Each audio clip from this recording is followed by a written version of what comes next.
or bring a book to you.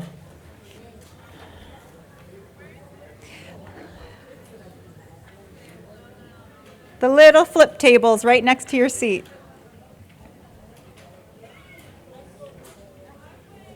You won! We have a winner! Okay, just raise your hand. We'll have a volunteer bring a book over to you.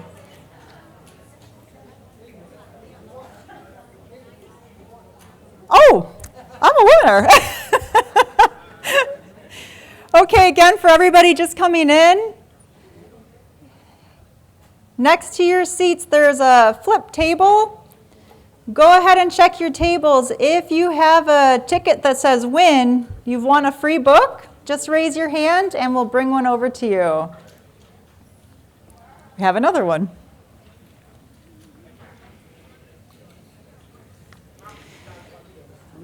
There's 3 more. Okay, 3 more. Maybe tell your neighbors when they come in. We still have people trickling in here. Please make sure, just a reminder, to turn your cell phones off if you haven't, or silence them coming back from break.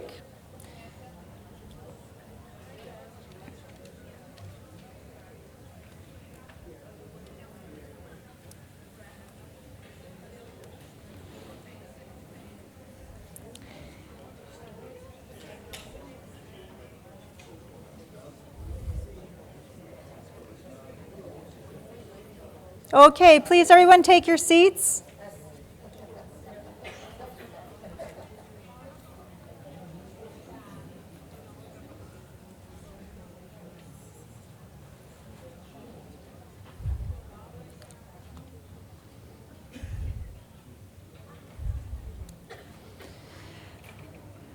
Okay, one last time, everyone that just came in, next to your chairs there's a flip table. And on 5 of the tables, there's a little piece of paper that says win. If you have one, you just won a free book, please raise your hand and a volunteer will bring the book to you. And just a reminder to make sure you silence your cell phones or turn them off. Okay, to begin our next section, have you ever wondered if we are the owners of our own lives? Let's dive into that topic with our next section, Destiny, a Work in Progress. We're pleased to introduce our next speaker, Flavio Zanetti, discussing the topic, do we live our fate or create our destiny?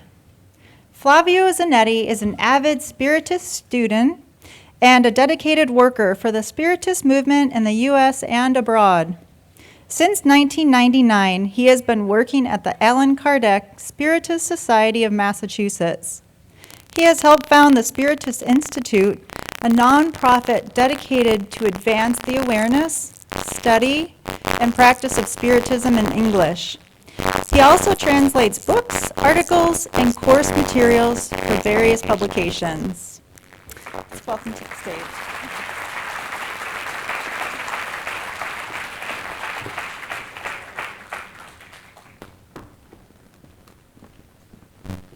Morning. Let's do it again. A little more enthusiasm this time. Good morning. I know I have a very difficult task to talk to you after the coffee break. So let's try it again. The third time is the charm. Good morning. Much better. So thank you all, ladies and gentlemen, for the warm welcome, even though I tried 3 times. So thank you for that. I also like to express gratitude to the organizers, all the folks behind the scenes of this great event. We thank you for allowing us to spend a few minutes with you, discussing and talking about some important topics about fate, destiny, and everything in between. And above all, we'd like to thank our professor, our teacher, our big brother Jesus, that's here with us. He told us, 2 or more people united in thy name, he will be here, and we are sure that he is here. So we ask him to stay with us, bring peace to our hearts, enlighten our minds, so we can really understand the teachings and the gospel and everything he told us many years ago. Let's get started. God does not exist. Let me repeat that. God does not exist. You may be asking, am I in the right conference? Yes, you are. I say this because this is the thought that permeated into many, many thousands of people, hundreds of thousands of people's minds 15 years ago. This image was taken in Indonesia, in a mosque that was completely devastated by the tsunami. So when you look at this picture, we may ask ourselves the question, where is God amidst all these difficult tragedies, problems that we can even imagine how to fix? Where is God? Is this fate? Has anybody contributed to creating this? Or was this just some wish of the nature that ended up driving forces, so much so that 300,000 plus physical lives were decimated in the number of minutes? The questions keep piling up. Why him and not me? Why so-and-so and not me? A lot of people were asking these questions. And as we learn through Spiritism, right, events like this, they do have a purpose. They do have a reason for happening. I'll just give you one that's very, very important for us to understand. Thanks to events like this, humankind starts to really develop themselves into way more altruistic behaviors. The entire world stopped to contribute, to donate, to volunteer, to offer help, assistance for those brothers and sisters of ours that perished thanks to the tsunami. But the question still remains, is that fate? Am I destined to live through something like this? Was that in my quote-unquote plan in my life? Or more so, is there a specific book that talks about all the specific incidents that on May 4th, 2019, all 200 of us or more, give or take, were supposed to be here studying these topics? Is there such a book? Julio talked very well and very wisely about some people believe that book exists, to be honest. Other people don't believe at all that the book exists. What we, Spiritists, believe is that fate or destiny. If you look at yourselves today and all the events that happen, that have happened, and they might happen to your lives, is fate, or does fate play a role in it? I'm sure you know, you've heard, you listened about somebody that maybe have missed a plane that ended up crashing because of traffic. I did. My former boss in 1996 missed a plane that was supposed to leave Sao Paulo, the very same plane that ended up crashing, but he missed that based on the traffic in the city. I, for starters, used to work in the North Tower in the World Trade Center up to August 31st, 2001. 11 days before. We all know what happened that day. But the question's still there for a lot of people.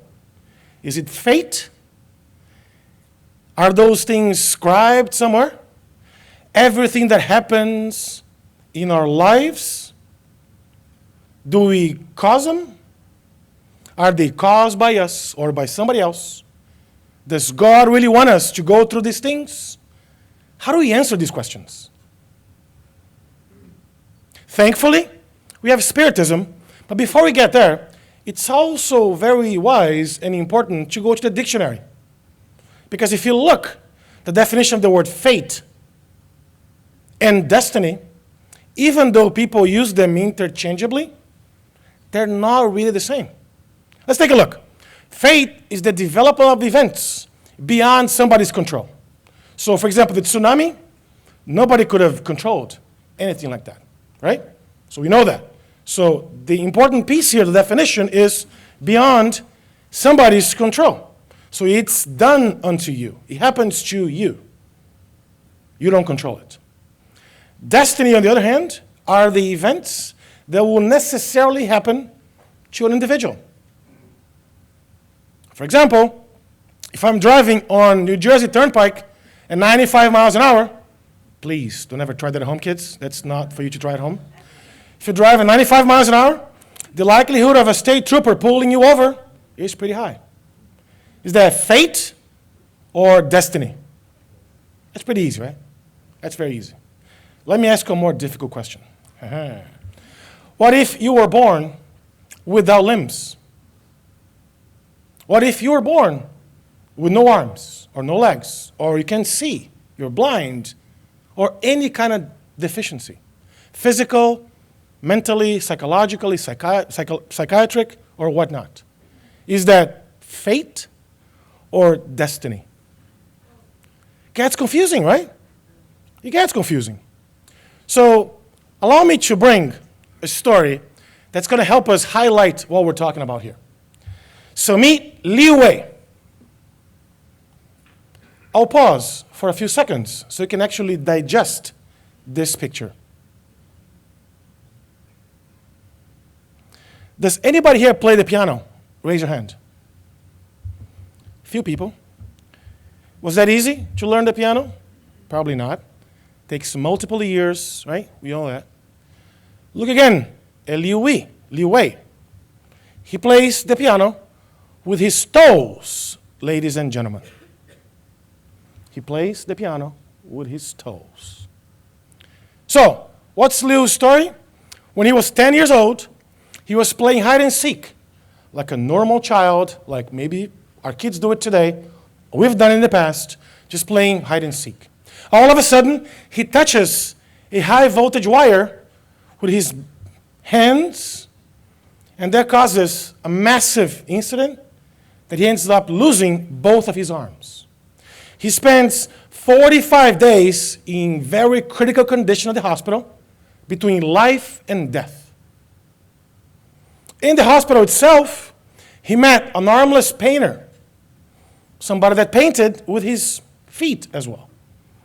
And that person gave him a lot of inspiration. So you know what, Liu Wei? Life is not over. Yes, this has happened to you, but life is not over. He was faced the choice of saying, you know what? I'm useless. I can't do anything else. Or I can pivot my life in a way that I'm going to make sense of it every single moment. By now, you're actually taking an idea that he's changing his life, right? So what does he do? He accomplishes things that I'm not sure about you, but I wouldn't be able to do it myself at all. For example, he won 2 gold and silver medals for the disabled national championship in China. I can barely swim, folks. I mean, I have both legs, right? I mean, for comparison purposes. He won the very first prize of China Got Talent. I know I got some talents, just ask my wife, she'll tell you, but not America's Got Talent. I mean, forget it. It's just way, way out of my league. We know that. He got first prize in 2010. Doesn't stop there. He goes more. He signs a contract with Sony Music and played all over the world. Vienna, Shanghai, Las Vegas, Hong Kong, and you name it, right? Anybody here has a contract with Sony, any other record label that we know of? Probably not. He has no arms, folks. He plays the piano with his toes. Gets better. He's in the World Guinness World Record, typing most letters alphabetically in 1 minute. How? With his toes. I mean, I work with computers all day long, every day. I can type pretty well. When I read this, I was like, maybe I'll record it. I won't even tell you how many. I'm so embarrassed, I won't even tell you how many. And I thought I was actually pretty good. I can't even tell you how many. So when we look at an example like Liu Wei, what does that tell us? Is that fate that happened to him? Or it was his own destiny while we don't understand the right or the intrinsic reason why that happened to him, Spiritism, this marvelous body of knowledge that we learn, right? This philosophy of moral consequences that teaches us that everything that happens to us has a reason. And in a situation like this, when we're talking about affliction, suffering, we know that the reason is either created in this life or in a previous one. If we were to take a guess, a 10-year-old child, that's still a child. So we don't understand Leo's, right, reincarnation program is, but we know that that actually had a reason for this to happen. And he took that, he totally changed it, he revamped it in a way. Now he is a role model for disabled kids in China. He travels all over the place, talking to kids, serving as a role model, as an inspiration for a lot of kids to do not give up their lives should an incident or a tragic accident like this ever happens to anybody. Okay, Flavio, but that's very tragic, it's just, can you bring something more real to like a daily lives? Okay, we can do that. So, when it comes to choices, in the case of Liu, for example, right, we learn from Spiritism that fate only is there, only really exists when applied to the choices that we have made before incarnation. Marcia gave us a great grasp of the purpose of reincarnation, that is to develop ourselves, that is to advance morally, intellectually, right? To grow as spirit beings that we all are. But sometimes we make choices that to undergo a specific trial. And I'm sure you all know examples. Oh yeah, my neighbor was great because something happened that I couldn't even imagine if that happened to me. It's all there, all the time. We listen to these things, right? So Spiritism teaches us that even what we call fate sometimes, I can't change it, it was done upon me. These things, oftentimes we planned beforehand for our own development, for our own progress, for our own inner enlightenment, inner progress itself. Okay, Flavio, but can you simplify a little more, right? Because that's what I tell my wife. I don't understand smoke signals, right? So, for example, she goes, honey, it's cold here, right? And I said, yeah, it's pretty good. It's cold. It's cold. She goes, it's cold here, right? Oh, yeah, it's cold. It's like 68 degrees. I live in Boston, if you don't know that. Unbeknownst to me, she wants me to turn the thermostat. Why didn't she ask me, honey, can you please turn the thermostat? She said, oh, it's cold here, so I don't understand smoke signals. So for me, Spiritism is very pragmatic, right? It's lessons, gives us lessons and really knowledge that we can apply in our day-to-day lives. If that weren't so, I wouldn't probably be stuck with this, right, for the rest of my life, to be honest. So let me give you one more practical example. You ready? Raise your hand if nobody in your family is a problem. Raise your hand if you get along with everybody in your family.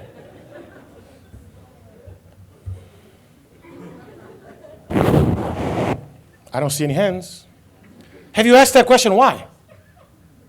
Why is that so?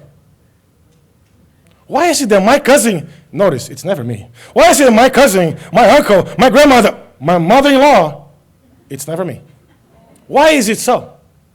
Because we always look for the eyes of the beholder, right? So we're always looking for everybody else and not ourselves.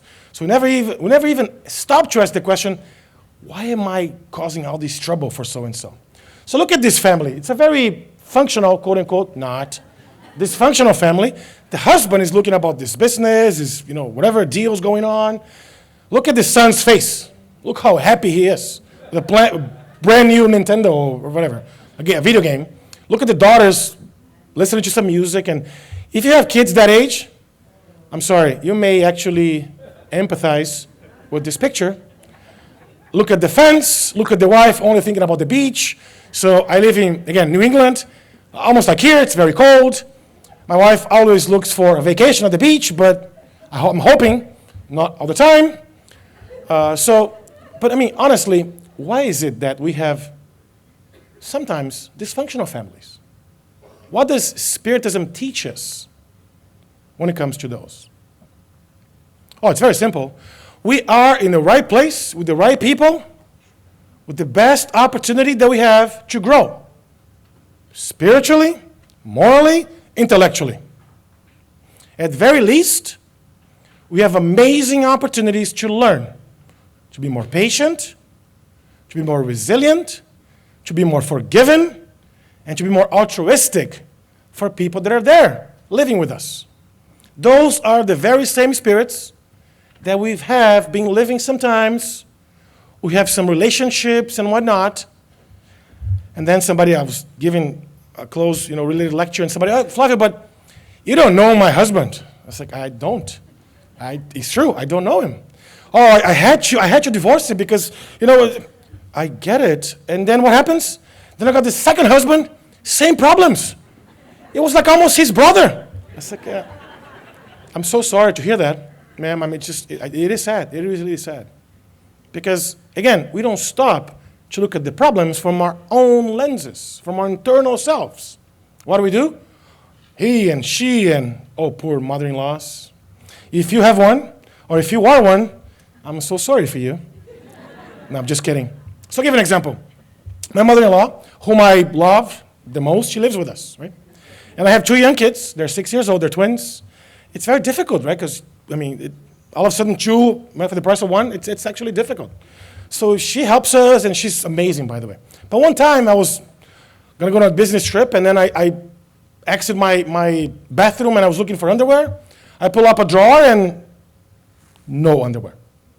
And I said, I got to travel like in 2 hours. I don't have any clean underwear. Something's wrong with this picture, right? So Stella, I'm sorry if she's, watching. Stella, what happened to my underwear? Oh, yeah, I changed drawers because they're so tall, and then they were all the way to the bottom drawer. Now they're like in the same height. Since you open them all the time, it's easier for you. I kid you not, she did that. I'm not kidding, it's true. And then I stopped and I thought to myself, she's only trying to help. And I'm not seeing that. To me, it clicked. It struck me in a way that I better stop paying more attention, right? On some of these smallest things that happen in everybody's lives. That's why, to the point, I believe, and I advocate for this, for Spiritism to be very simple and pragmatic, that can give us lessons for our daily lives. Because my friends, if I can call you friends, because you're all amongst friends here, the time that we used to go to the church on Sunday morning and put on our best suit, use our best language, listen to the priest, the clergy, and whoever giving us the lessons, then the moment we left there and came back home, we forgot everything. Those days are gone. I kid you not, those days are gone. We know more now that, as Marcia told us, reincarnation. Yeah, we're progressing. This is one chapter of our lives only, not the chapter. It is the most important chapter because it's the chapter that we can do what? We can drive our destiny. We can say, you know what? If I'm not happy with who I am right now, I can change it. If I don't like this, it's only about me to change it and nobody else. That's the beauty of Spiritism. It's not fate. We're not destined, right? Yes, I have chose my family, but this is the best family that can help me move on to the next grade, to the next step, to the next level, and so forth, right? So, some people ask the question, are people just sometimes born with the nature, of being good or being evil? Because my cousin, that guy he's trouble. He's always been trouble, and right? Notice never ourselves, always somebody else. So what do we know from Spiritism? So we learned that no, it is not true. But before we get to Spiritism, let's look at these 2, thoughts that permeated throughout centuries, humankind. On the left, the Frenchman Jean-Jacques Rousseau, On the right, the Englishman, Thomas Hobbes. And they were very different in their perception. Rousseau believed that people are naturally innocent and good, just naive. And they may be corrupted with nature, of civilization, or society. Hobbes, on the other hand, believed that the natural state of man or human being is solitary, poor, nasty, brutish, short. Can you see the manichaeism, the dichotomy of the two? I'll just leave you with one data point. Rousseau was a religious man. Hobbes was an atheist. So what do we learn from Spiritism?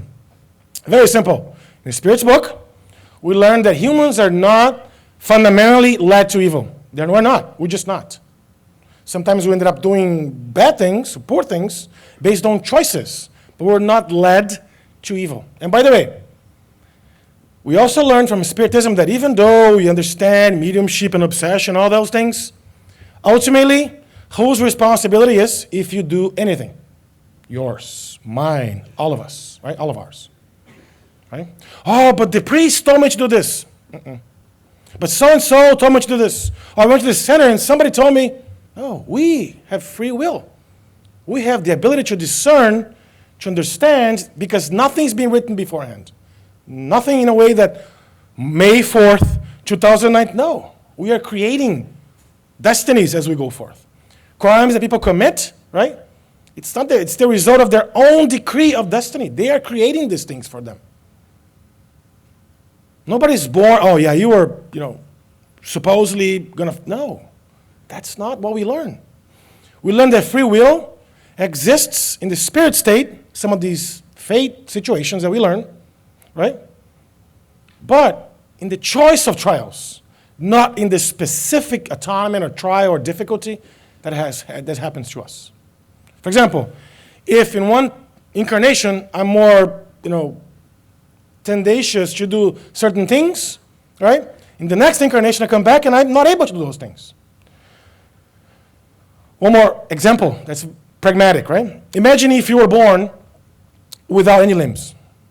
So not like Liu Wei's case, but no hands, no arms, no legs, nothing. Is there any positive of being born that way? People may think, Flavio, I just don't get it. This one is nice, just no. Actually, there is, right? Heaven and Hell has a story of a spirit who, throughout the last 10 plus incarnations, committed suicide. In this life, it's impossible for that being to commit suicide because he has to be cared for 24/7. So there are situations that we learn through Spiritism that starts to make more sense. It's like when you go and you open our minds to new things, right? So if you look at good, again, evil and good, right? Good is in everything that we do that's in harmony with the law of God. Everything. If you're being nice to others, right? If you're doing unto others what you like others to do to you, every time we're behaving that way, we're coming closer to God. We're progressing towards God. That is to do good. And hey, but what is really evil then? Every time you go against it, right? By elimination, every time you move away from getting closer to God, that means you're not doing anything good, which means you might actually be doing something evil. That's in Spirit's book, question 872. It's right there. It is right there. So the question still begs for me to ask you, do we leave our fate or create our destiny? I think it should be pretty certain by now that no fate. We do create our destiny, yes. And one piece that really inhibits or prevents us from creating a fulfillment destiny is the attachment to moral things. The more we take interest, the more we are really hooked on material development, right? We're moving away from our true nature, which is spirits that we all are. Flavio, does that mean that I have to donate all my money? No, that's not what I'm saying.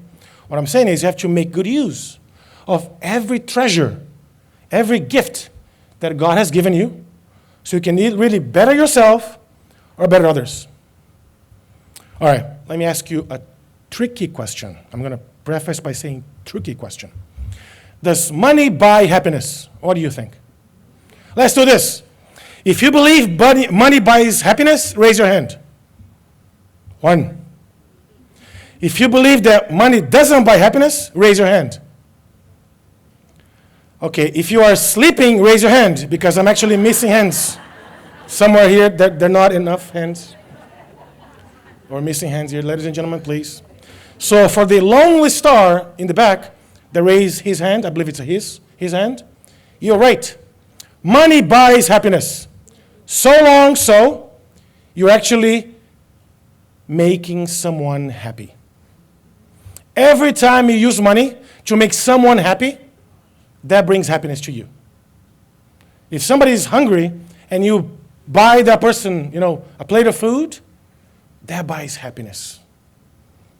If you need to donate money to a good cause, and the Spiritist conversations are out there, there's a table, No, I'm just kidding. I'm not kidding. Please visit us at the end. So every time you donate money to a good cause, you're actually buying yourself happiness. Right? That's the artificial way for it to interfere in your progression towards happiness. Isn't it beautiful? It is, right? So when you look at this life, that's sometimes black and white, you don't know where to go, right? What are these steps to create this really, really, really amazing destiny ahead? Do I have to be a saint? Do I have to read the Spirit's book 15 times every year? Do I have to go to Spiritist Center 4 times a week? I don't believe that's the answer, to be honest. Because when Kardec mentioned that without charity, there's no salvation, notice he didn't mention without Spiritism, right? Without truth. He didn't. So he mentioned without charity, which is without love. The more love we give to others, the more altruistic behaviors we have in our own lives, right? We can really pivot our destiny. But if you really want to know more about what it is to really build a happy and a peaceful destiny, Suzana is coming up next. No pressure, Suzana. That's you, right? So one thought at a time. And for us to really wrap this small conversation here, I'd like to invite our professor or big brother that have told us and have given us so many lessons, so many teachings, and we oftentimes forget some of them. And one that's very appropriate for what we're talking about here is this: God will reward each one of us according to what our deeds are. God is not going to look how wealthy you are, how XYZ you are, if you're tall, skinny. No. It's all about deeds. With that, I wish you, your families, your loved ones, an amazing rest of your day, an amazing, blissful, fulfillment lives ahead. May God bless you and the United States movement. Thank you so much. God bless you.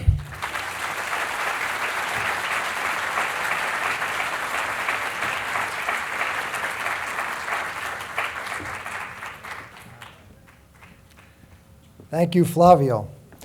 I do highly recommend we all check our underwear drawer before Monday morning. It's a good reminder. I do have an important announcement to make. If anyone is missing a car key to a Honda, it is over at the front desk, so please check it out. Now, knowing we are in charge of our destiny takes us to the next step.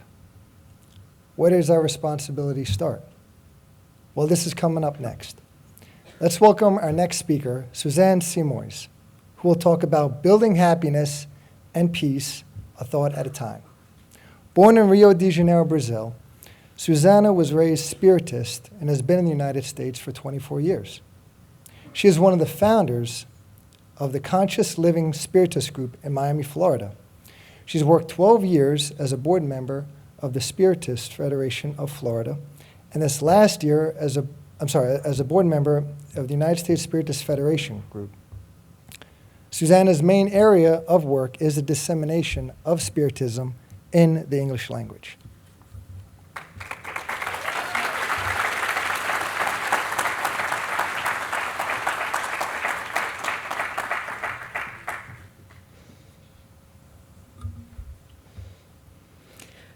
Good morning. I have a mission here, keep up the energy level of my dear friend Flavio Zanetti. All right, so we're going to talk about building happiness one thought at a time. And I would like to start by saying that thought is matter and thought matters. How can we understand these two statements is what we are going to try to do in the next 30 minutes. And we are going to do that by revisiting some basic concepts in Spiritism, or perhaps they are not so basic, but we'll try to make them as basic as possible so that we can understand how our thoughts establish our realities and our happiness, and sometimes our misery.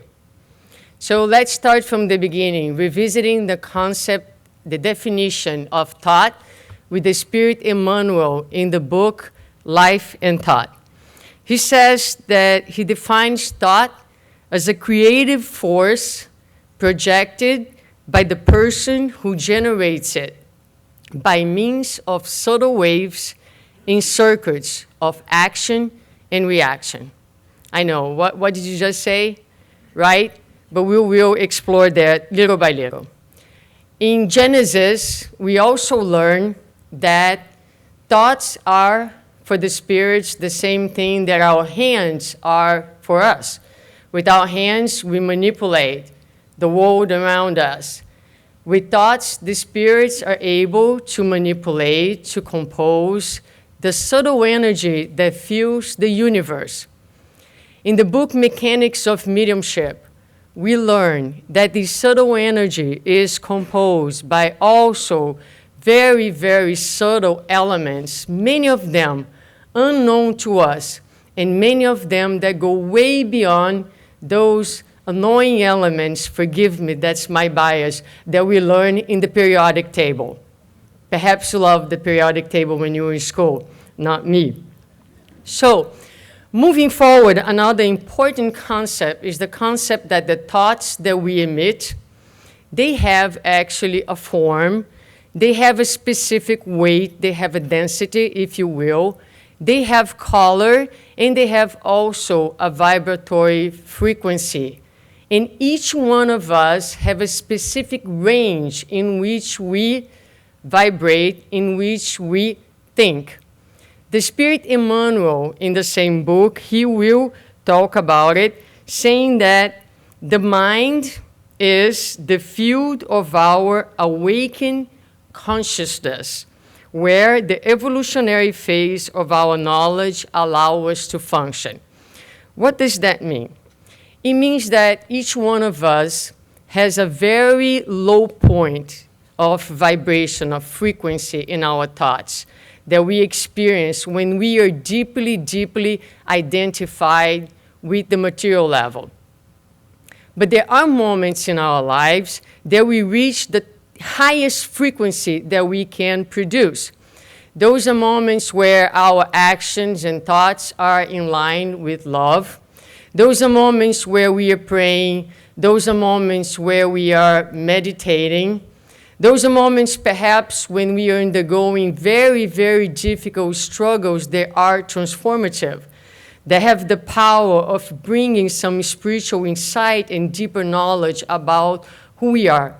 Those moments where we align what is very essential in our lives, we change our vibration, we change the frequency of our thoughts in a more vertical direction. So each one of us has a range. I have my lowest and my highest. Flavio has his lowest and his highest. And so our perception of life is going to be according to the frequency that we vibrate. Where our thoughts produce is another important concept that we need to visit. So for the materialistic paradigm, thoughts are produced by the brain. But for us in Spiritism, our thoughts are produced by the mind. But aren't they the same? No, not necessarily. Not at all, actually. Because the brain is the physical organ that is going to process and it's going to manifest the ideas, the will, the desires of the spirit, where the mind actually resides. The mind, the compartment that we call mind, according to Andrew Lewis, resides in the spiritual body.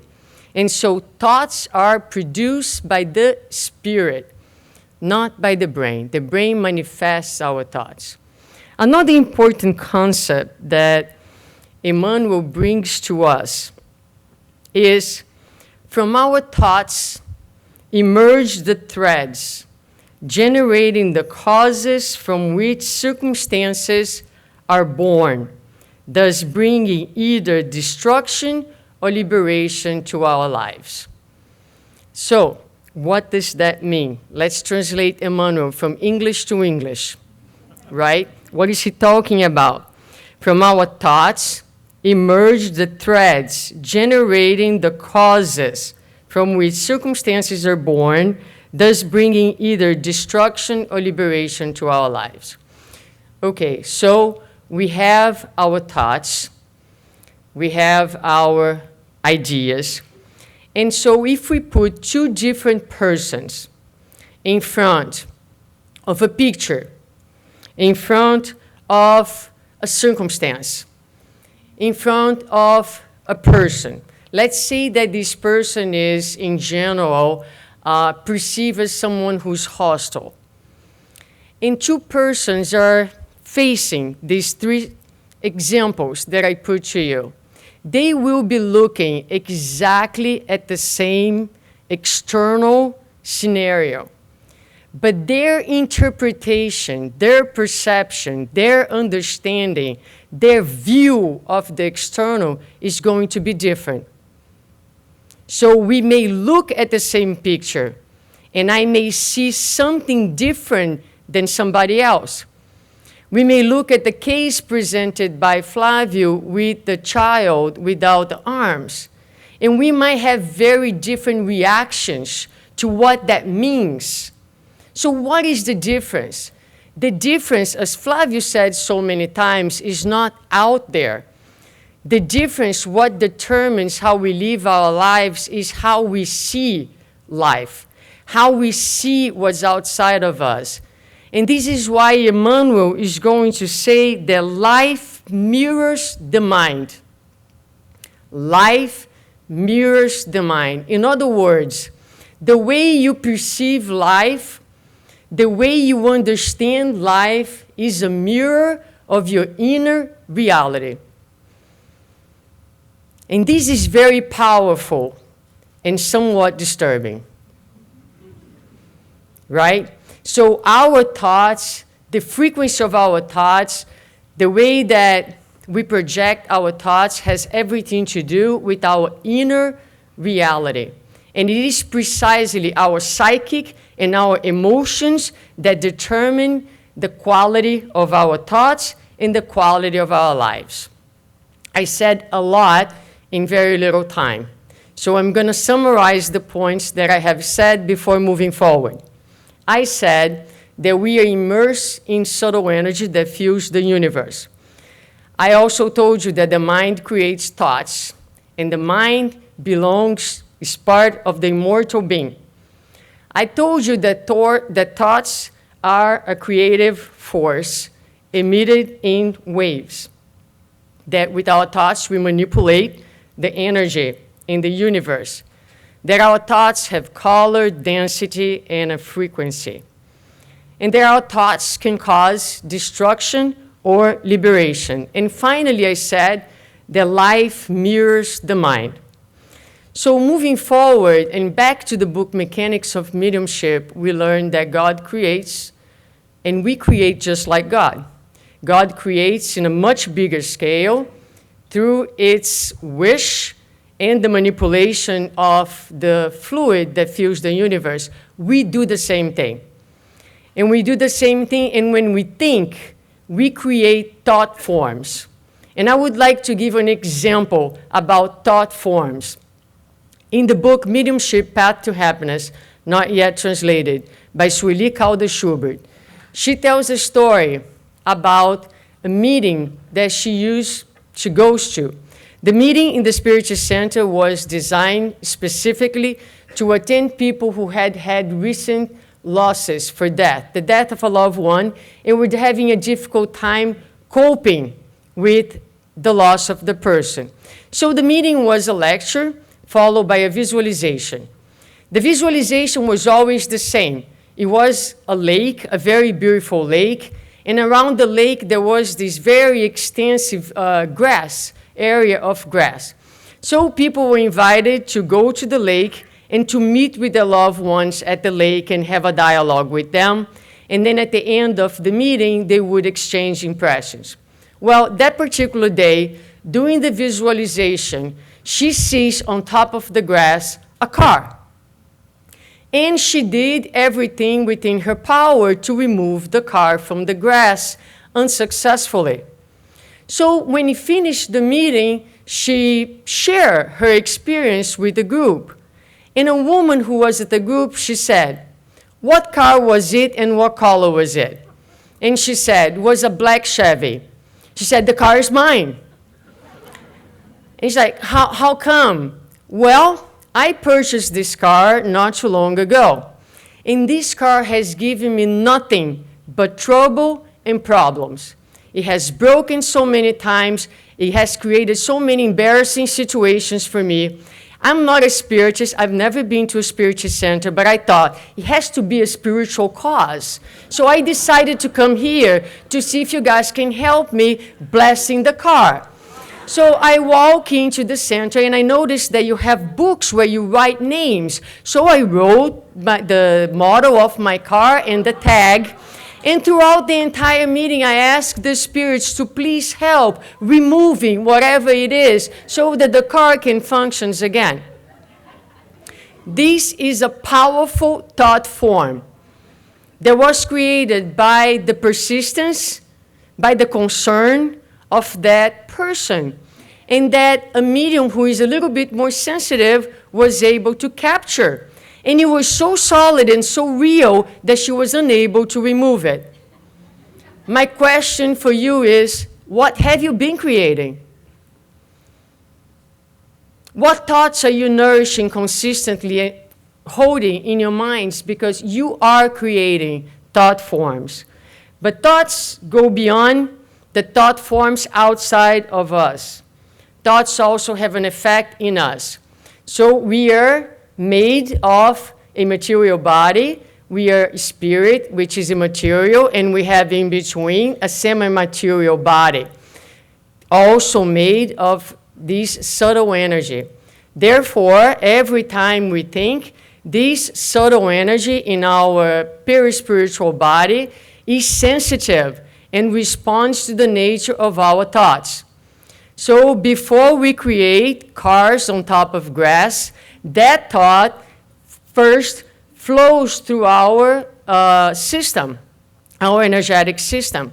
So every time we are nurturing, and pay attention, I'm not saying that you have a thought of anger or a thought of bitterness, but every time we withhold and nurture those thoughts, we are actually baiting our central nervous system, our vascular system. We are putting in our blood cells and taking to every single cell of our body that toxic nature, the toxic vibration of our thoughts, and that's how we are creating for ourselves states of well-being or states of diseases and disorders. But thought does something else. Thought creates our spiritual identity. So there's the concept of aura. The spirits recognize us whether we come here dressed up or not, smiling or not, pretending to be okay when we are not. We have a spiritual identity that does not lie. Because every living being projects energy. We have energy being produced by our cells, and that is being projected, like a plant does as well. But different than a plant, we think, we have a psychic, we have emotions, and so all our experiences and our emotions are also projected together with the biological energy that we are producing, creating our spiritual identity. And this is how we are recognized in the spiritual world. Now let me go back to the beginning definition by Emmanuel, when he says that thought is a creative force projected by means of subtle waves in circuits of action and reaction. That's what we're going to talk about, circuits of action and reaction. And we're going to talk about that using the concept, the very well-known concept of social networks. You can choose whether you want to be on Facebook, Instagram, and so forth. But I'm here to tell you today that you belong to a social network that's called the immortal social network, the social network of minds in the spiritual realm. Whether you want it or not, whether you know it or not, you are part of it. And you are posting every second of your life. And the very scariest thing about this network is there is no privacy option. It's out there all the time. And this network has some principles, important principles that we need to understand. The principle of mental reflex, the principle of affinity, the principle of association, and the principle of reciprocity and influence. We're going to learn about those in 2 minutes, very quickly, but you will get it. So the first thing I would like to talk about is the principle of mental reflex, because according to Emmanuel, the principle of mental reflex is at the core of life. When I read that for the first time, I was like, this sounds very important. Because if it is a principle that's at the very core of life, what does that mean, right? So I went ahead and took some time actually trying to study and understand what Emmanuel meant. And here is the description given in the book. Mental reflex speaks about the dynamics of mental waves, how the mental waves behave, and their reciprocal nature, how they influence one another. Those emitted, the ones that we send, and the ones that we receive after being modified by the effects that they have produced. And I thought, how can I speak about that in a very simple way? Let's go back to Facebook. So when you post on Facebook, you emitted your thought. Well, once the posting's there, it's going to reach all the people who are in your network. And these people are there because they have affinity with you. Some level of affinity. Maybe they like your glasses and decide to be your friend. I don't know.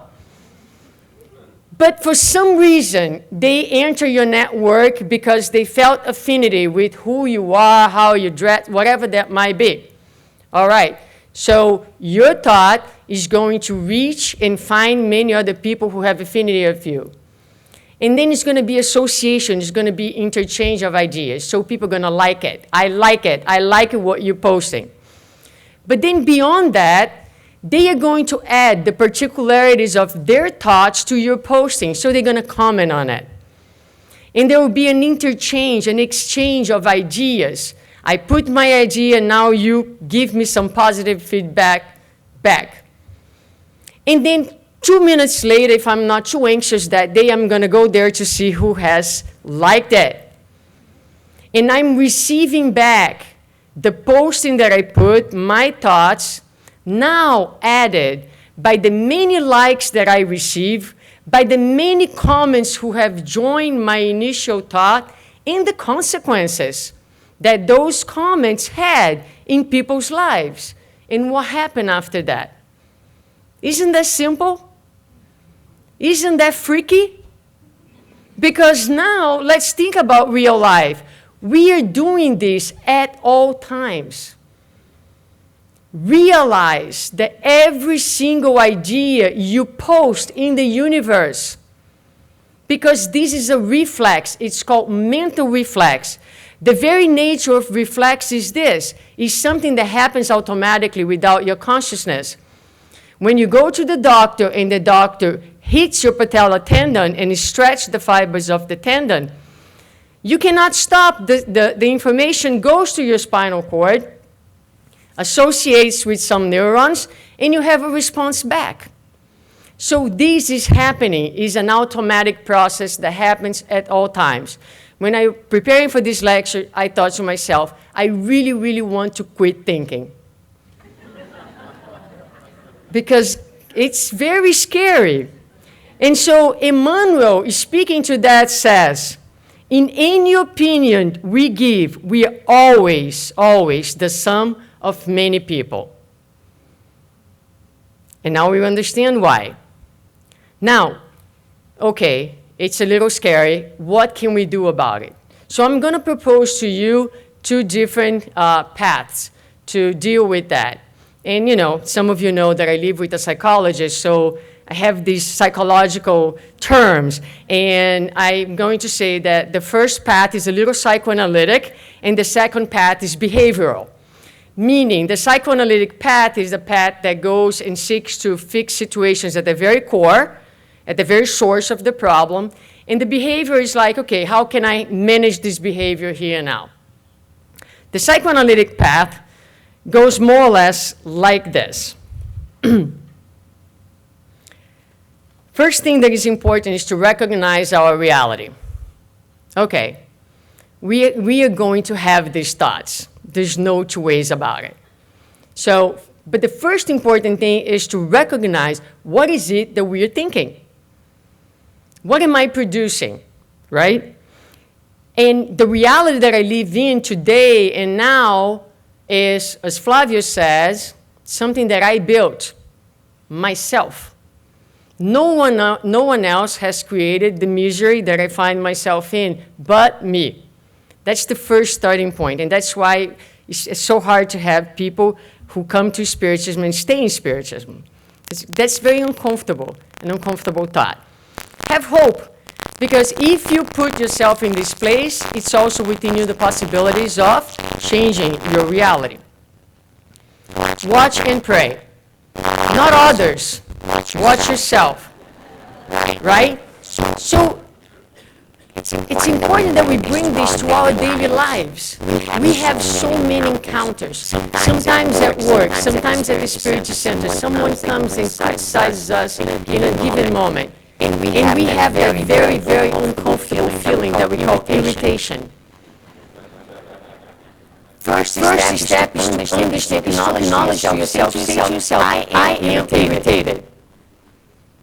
This is the first part, but you need to recognize. You need to watch your feelings at any given moment. Be prepared, open and courageous, because in this approach, turning the lenses inwards, and we're not necessarily going to feel comfortable with what you see. But it's important that you label the feelings by giving it a name, but don't judge them. Because the very first thing that we do, and that is totally counterproductive in terms of spiritual enlightenment, is to label our feelings. This is good or this is bad. Don't do that. Can you just put a name and bear it? After identifying the feeling, do not rationalize. Oh, I'm a spiritist, I shouldn't be feeling like this. No, don't do that. Don't do that. The gospel says that I should be good. Yes, that will come later. At this moment, acknowledge your humanity and embrace it. After that, if you allow yourself to feel, then be curious. What does this mean? What is this feeling trying to tell me, trying to teach me? What is it truly about? Am I missing something? Am I lacking something? Is there a wound that needs to be healed within me? Pray for guidance. Invest in what is essential, positive thoughts, so that they can be instrumental in assisting you in the process. Be kind and understand that the biggest hurdle for your self-transformation and enlightenment is you.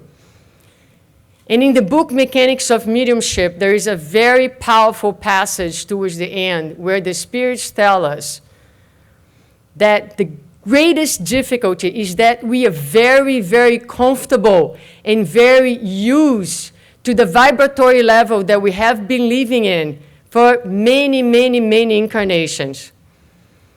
Because people ask me, they say, I want to truly change, but I can't. Yes, you can. It's just hard. It's scary to move to a new place. Although we have been living many times in misery, misery is what we know best. At least we're comfortable over there. And so this is not me saying, the Spirit's telling mechanics of mediumship, read the book, the difficult in change the vibratory level. Practice self-love. And I'm going to pick on my very dear, beloved friend, Daniel Assisi. If you don't know him, you will. All right, and I'm going to pick on him just to give a little example. We were coming together, and I was telling him, how can you do all these things that you do, right? And I could have very well gone to a path to say, oh, but this that he's doing is not so good, and find ways to criticize his work. Not that you guys do that, but it happens to me sometimes. And then the important thing is, when you enter in that mode of thinking, you need to stop, watch myself, not him, and label the feeling. Okay, Suzana, what is this? What's happening? This is called envy. I love you, Danny. This is called envy, right? Okay, so, oh no, I shouldn't feel envy. No, I'm feeling envy. Okay, let me see what envy feels like. Now let me be curious about envy. So why do I feel like this? Is it because I want to be him? Is it because I want to do the things that he is doing? Is it because I want to be seen as he's seen, have the visibility, have the credits? Perhaps I'll feel more worthy if I do all the things that he does. And then you start to be curious. Because every time we start putting someone else's work down, a lot of times, the truth behind it is we are very envious of that work and what that person is actually able to produce. So it's important to be curious about it. And it's important to understand that this is a process, is a moment-to-moment practice. With this curiosity, if we bear the feeling, if we don't rush to rationalize, if we don't rush to explain, if we open space to hear our own soul, perhaps I'm going to realize that there is a wounded child within me that wishes to be seen. And in the moment that I realize the true nature of my pain, then there is a vibratory frequency, a real one. Because now I'm able to cherish him for who he is and what he does, while cherishing myself for who I am and what I do. But obviously, as you can see, this is a very, very long journey. One, not for a lifetime, but for many lifetimes. What do you do in the meantime to decrease the amount of damage that we cause a lot of times with our thinking process? Then we can use a behavioral approach proposed by Emmanuel in the book Life and Thought, chapter 2, where he talks about the power of will. And he will say that the mind has several departments: desire, intelligence, creativity, memory, but above all, the most important one is the cabinet of will. And he says that we cannot stop the mental reflections. We cannot change miraculously and abruptly where we are in our evolution. It takes time. But we can use will to keep our lives organized and to use all the powers that we have in the direction of good. We can impose upon our reflexes. So what this means is, actually, I don't know if you haven't done this, but kids like to do that. So when you go to the doctor and the doctor is going to hammer your knee, you can actually override the reflex with your will. You can say, I am not going to move my leg. So your will overrides the reflexive action that's taking place. If you focus on it, your leg will not jump. So this is what Emmanuel invites us to do, to practice our will. You will have the thoughts. They are very horizontal in low frequency from time to time. But it's given to you at any given moment the choice to choose to act or not on those thoughts. So I wish you all courage to look at yourselves, love, to embrace yourselves. In a daily practice, take a daily pill of strong will to override, like Paul says, everything is possible for me to do. I can do anything that I want. But at this point in time, if we want to build happiness, we're going to say, but not everything serves me anymore. So work your thoughts in the direction of happiness, one thought at a time. Thank you so much.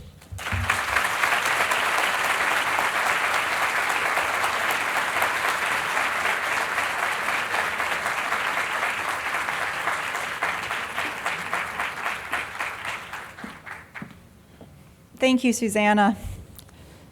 She left us many gems to go over. Before we move on, we're going to have Q&A very soon. If you have any questions from the last couple of discussions, please write those out and raise your hand. A volunteer will come around and pick those up. And in the next half hour, I believe, those questions will be answered. We've heard some great talks this morning, and we are so grateful for all of these Spiritist teachings. And we're even more grateful for its codifier, Allan Kardec. Next, we have a video to watch in his honor. For those who don't know Spiritism, here's an introduction about it and Allan Kardec's work.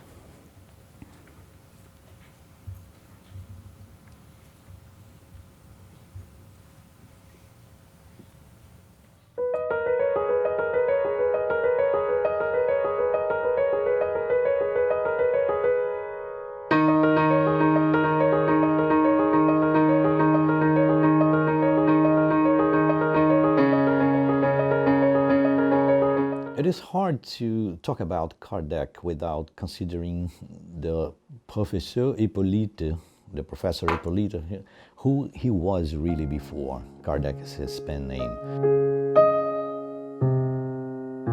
Kardec was a scholar.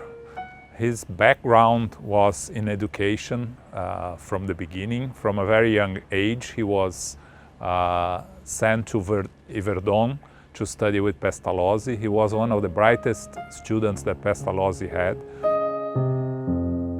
He has a lot of knowledge in terms of not only math, biology, astronomy, that was very common in that time. So he was this guy that, if we have to compare nowadays, was someone that would be like, I don't know, a professor of this big university here that we have in the US, such as Johns Hopkins, Yale, Harvard University. So he was very respected educator in that time.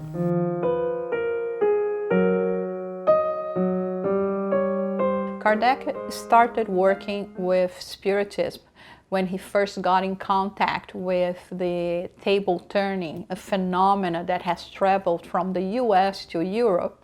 So some of his friends asked him to investigate, as he was known for his scientific background and his rationality and reason, which he did not really want to do because he was busy with work and everything else. But eventually they twist his arm. He starts to investigate this phenomena.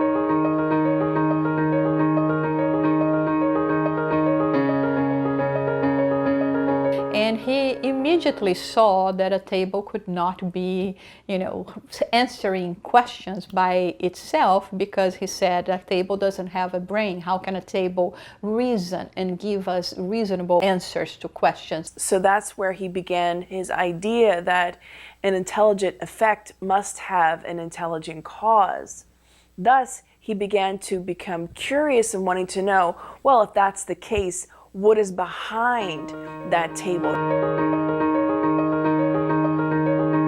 made contact with many different people, many different mediums, in many different regions, even different countries. So from that point, he started writing the same questions and sending to different mediums and obtaining back the same answers. So that way he could certify that the answers was coming from the same source, the spiritual realm. He received communication from all over the world, including the US. They weren't just messages about everyday life, about who this person's going to marry or that person's going to marry. It was more messages about humanity, growth, spirituality, understanding humanity in terms of loving one another as brothers and sisters, as equals before God.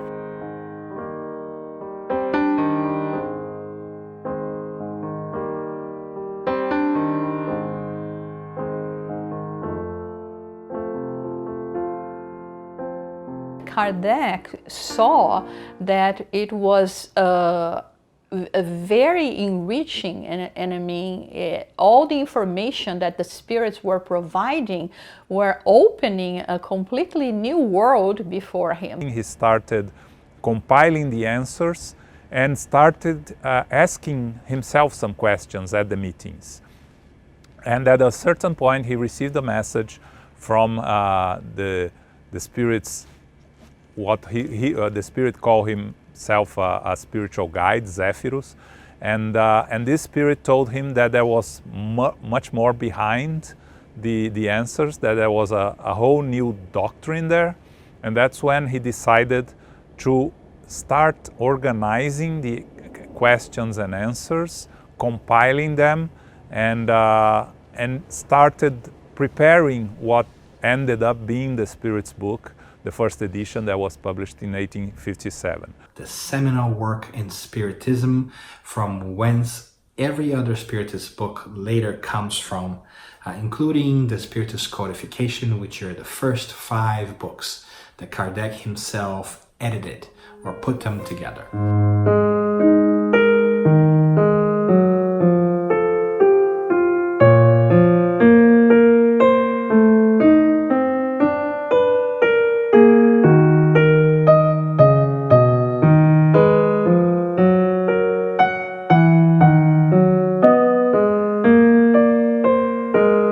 Quando foi firmar o livro, ele estabeleceu uma interrogação. Se colocasse Denizar Rivaio, as pessoas iriam ler pela fama do pedagogo, do escritor. Mas se o livro aparecesse com a autoria de um anônimo, ele venceria pela sua qualidade intrínseca. E foi o primeiro gesto de renúncia deste homem notável. So he didn't want to mix what he had been gathering together with this body of knowledge with his professional career. So it had been revealed to him that in a previous life as a Druid, he had the name Allan Kardec. So he adopted that name as a pen name, which at that time was quite popular for many authors who didn't want to out themselves to use a pen name.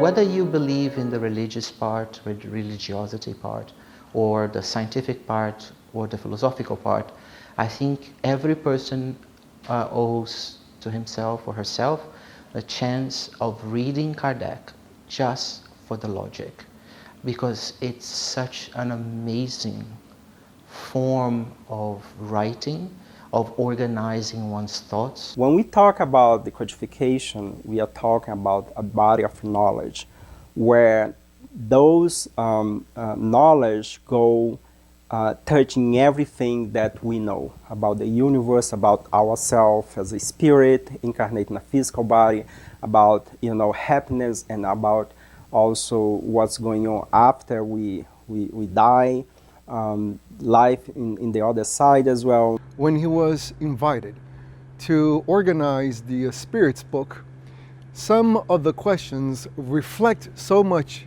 this deep interest of him in the betterment of us all.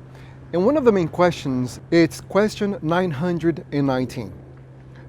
which asks, what is the most efficient way to be pleasing to God and to resist the draw of evil?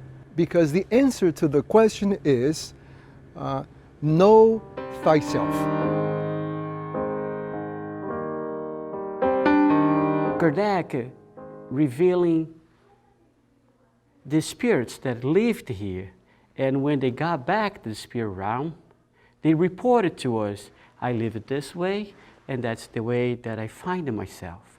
So we can learn from somebody else's experience that can help us to make a decision in our life.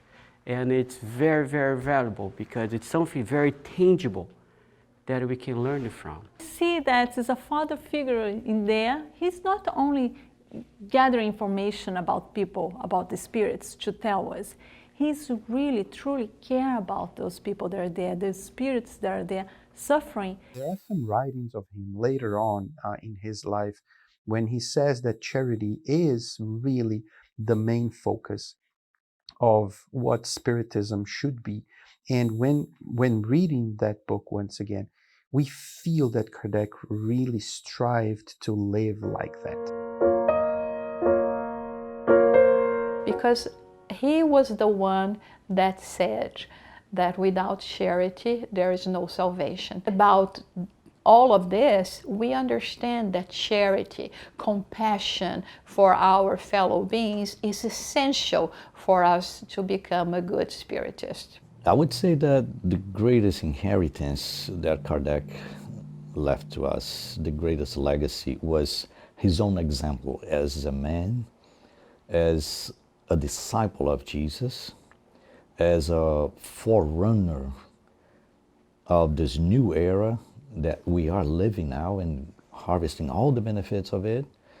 And but most of all, the example of selflessness.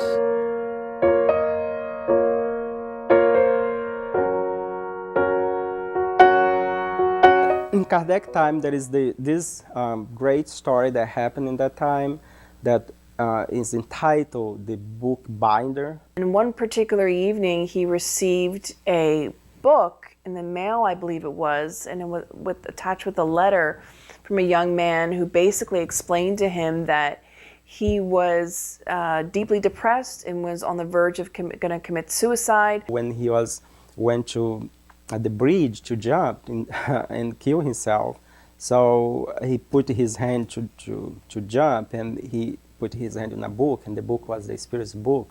And when he opened up the book, he began to read it. He was very moved by it, and he decided not to take his own life. So he wrote to Kardec to say thank you, basically. It was that reminder that, hey, if I'm helping one person, if I'm changing the lives of one person, if I'm saving one life, then all of this is worth it. It's about learning for ourselves, for our lives, for what we can do to our lives to make better, to help people and help ourselves. In reading the books, really trying to understand the meaning of the teachings, Jesus' teachings, will help us to set the right goals in our life, to design our north, where I want to be. But not only design the north, but how to get there.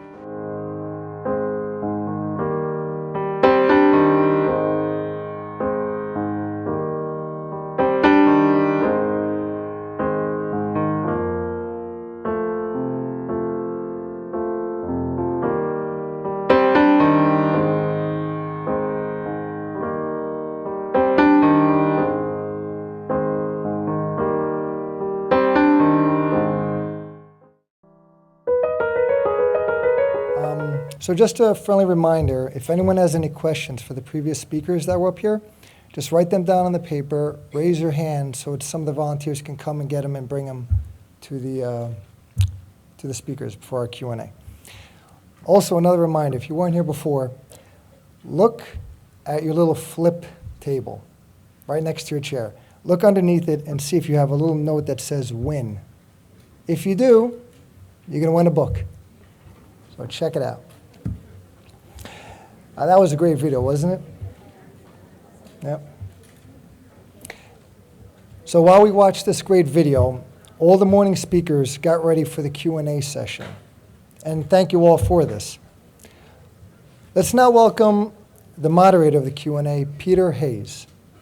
Peter has been a member of the Spiritist group Love Light in Newark, New Jersey for several years, where he teaches guitar to kids and adults. Besides lecturing at previous symposiums and doing several episodes of Living Spring on Kardec Radio, he was on the editing staff for several main Spiritist books. Let's give a round of applause to our speakers and moderator. Huh?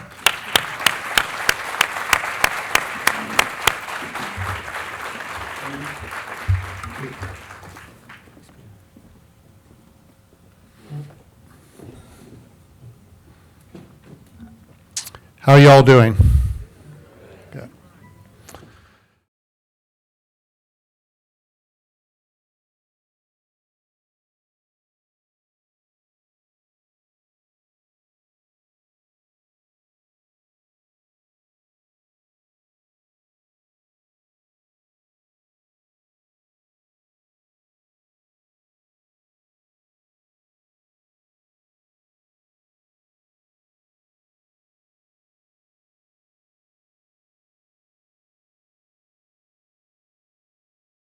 If any of you have a question that you want to ask, write it down. It's not too late. We'll go as far as we can. And we're going to try to finish this up by around 12:35 or so. Alrighty. First question, Julio. You talked about, of course, comparing creationism and evolution. And they deal with the physical in many ways and what we can actually observe. But what about the way, how does Spiritism expand these ideas to the universe and to the evolution of other planets and so forth? How does this actually occur?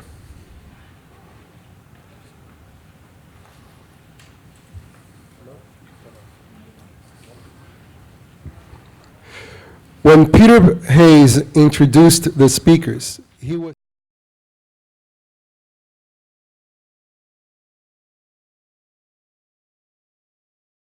fellow friends.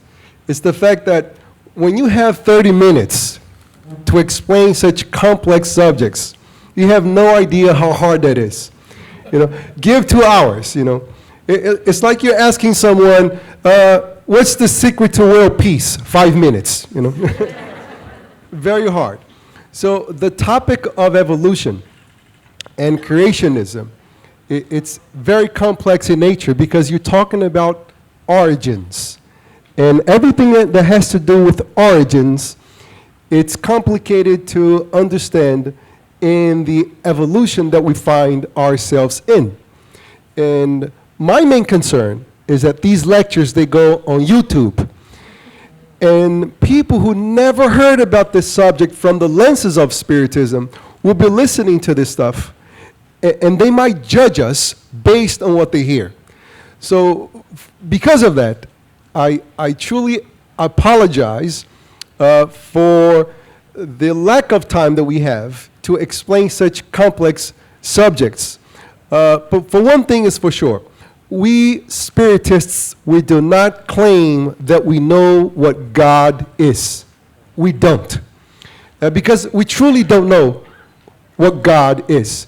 As a matter of fact, Emmanuel, who's a highly evolved spirit, very respected in the Spiritist community, in the book of his own name, Emmanuel, when he talks about evolution, he says that spirits of his level have absolutely no idea what God is. They can only be certain of one thing, that it exists. That this supreme intelligence and the first cause of all things exists. But what is it? They don't know. But what they do know is that evolution applies to everything in the physical and the spiritual realm. Evolution of matter and evolution of spirit. And if someone is truly atheistic, they're always looking for evidence of things. And one of the evidence that we have to speak about these subjects, it's one particular medium, someone who is between worlds. His name is Francisco Cândido Xavier. This man barely finished elementary school, barely finished, because he had many responsibilities in taking care of his own family. So when he became an adult, he had no time to study, do research. All he did was work, work, work in order to sustain himself and parts of his family members. And he received more than 400 books. What do we mean by this? There were spirits who used his hands in order to write books. Now, someone who is truly atheistic, they would say, well, what is the purpose of writing all these books? To make money for himself. I just want to make sure that everyone understands that he donated all the books to charity. And he is the most read author in South America. Only 10 of these books would make him a millionaire. And he lived by his own means through work. One of the books that he wrote is Evolution in Two Worlds. And one day a reporter asked him, would you please describe to us what was your emotion and feelings while you were receiving the book? Can you tell us something about the book? And he says, well, I was very happy to be an instrument of this book, but I must confess, I have no idea what the book says. And reason being, it's because you must have at least a bachelor's degree in biology, chemistry, geology, so you could have a very light perception of what the book is trying to say, because it's so far advanced. Because what the book is trying to explain for the common reader is that evolution happens not only in the physical plane, but in both planes, the spiritual and the material plane.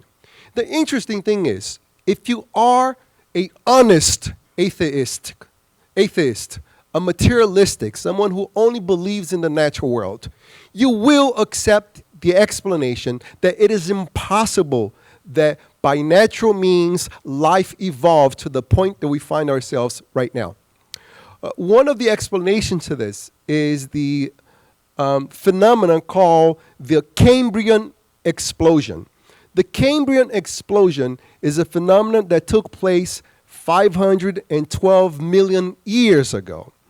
And what that phenomenon consists of, it's all these complex life forms emerged.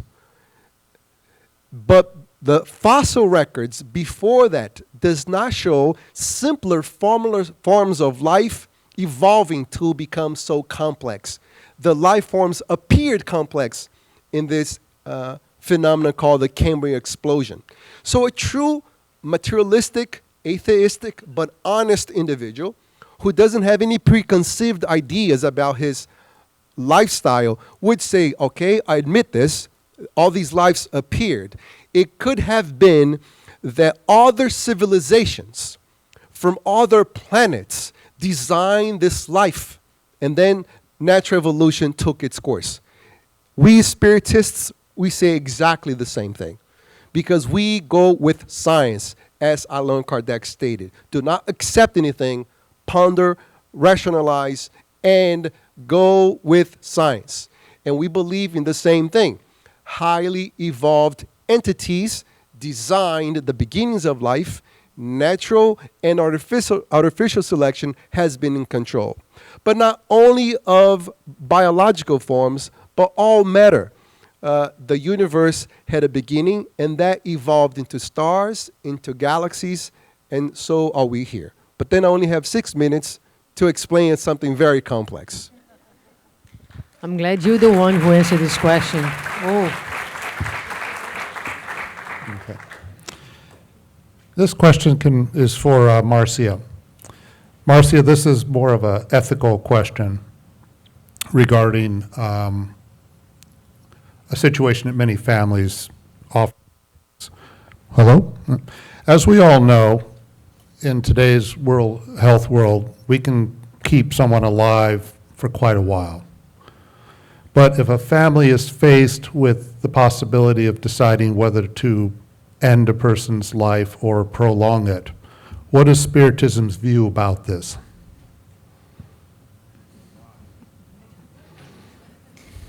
Well, thank you for the question. Spiritism tells us that we should understand that as scientific progress comes in, that we should allow those progress to the technological instruments to allow us to live. Why is that? Let's pretend, for example, I am in a coma and I naturally am there. But that one breath, 1 minute of consciousness after, I don't know how long it took for me in that coma, allows my spirit to grow at the level that I needed. That consciousness of my spirit in that 1 minute, it was worth it. Now, let's talk about our material lives. I think it's very important for us to understand, as we discussed earlier, that we are here to improve, we're here to learn, to grow, we're here to be happy. We're not here to cause harm. So from material lenses, if the choice to live forever in a coma will hurt your family, you may choose to go ahead and take away the plug. I ask for permission to go back to what I've experienced this past several months, because my family too decided not to resuscitate my mom, and it was very difficult. It broke the family apart.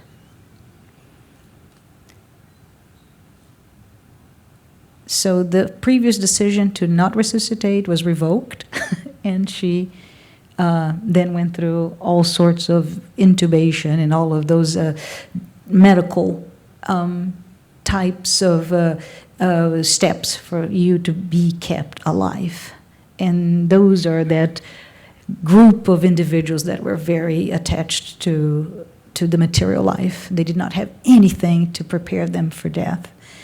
And a miracle happened, because not only did she remove everything which would have led to her death, she survived, she thrived for 8 months. She retroceded to maybe 20 best years of her life in 8 months. And that was a gift to us, to the family. It gave us the time to learn and to be reconciled, to confront death, until she said goodbye. So I think it's a matter of us understanding that there's always the material aspect that we need to not make a judgment, a blank statement saying go forever or not. Thank you. Thank you.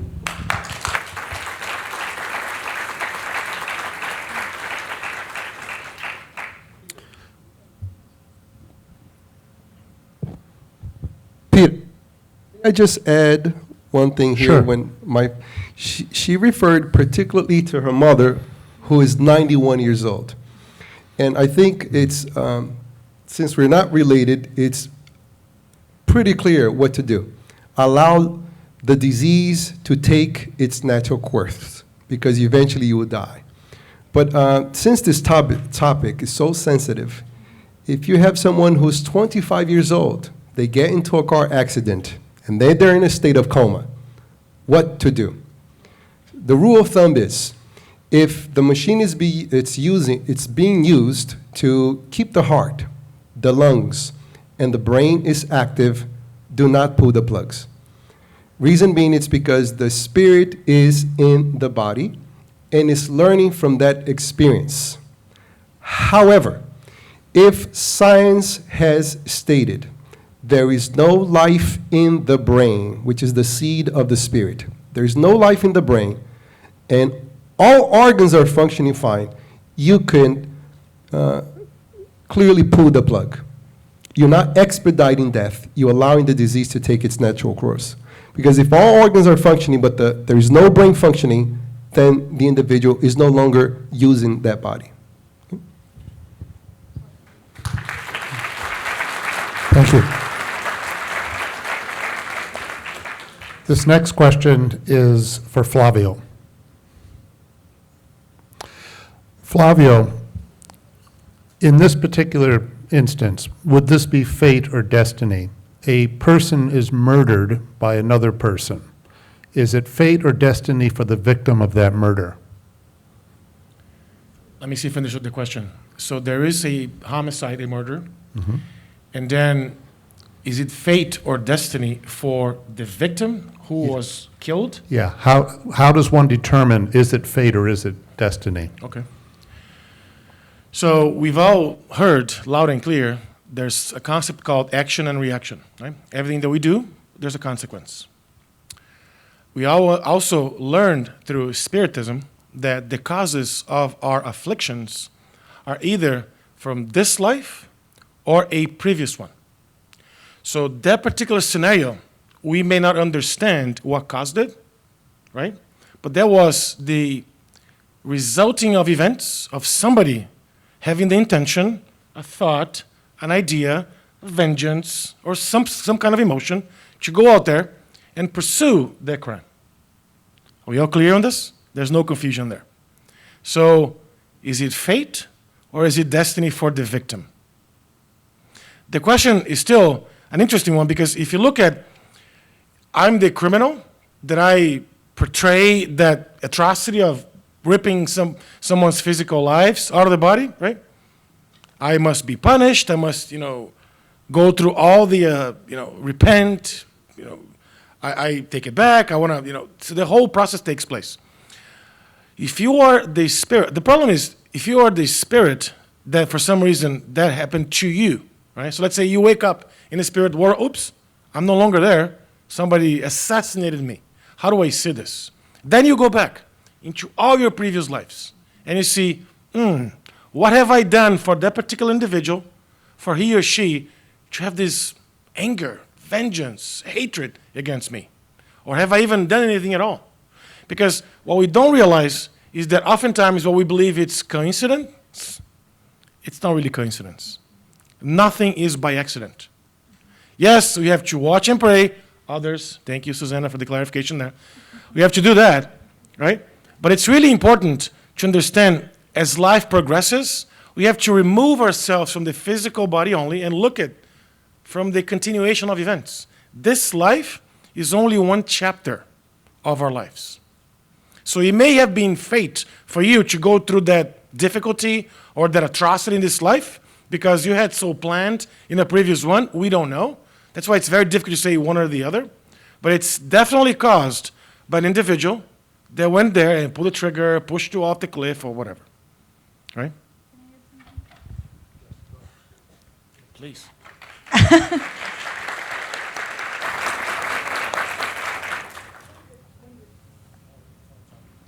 One of the biggest learnings for me about Spiritism is the concept. It's just a simple, but it changes one's life.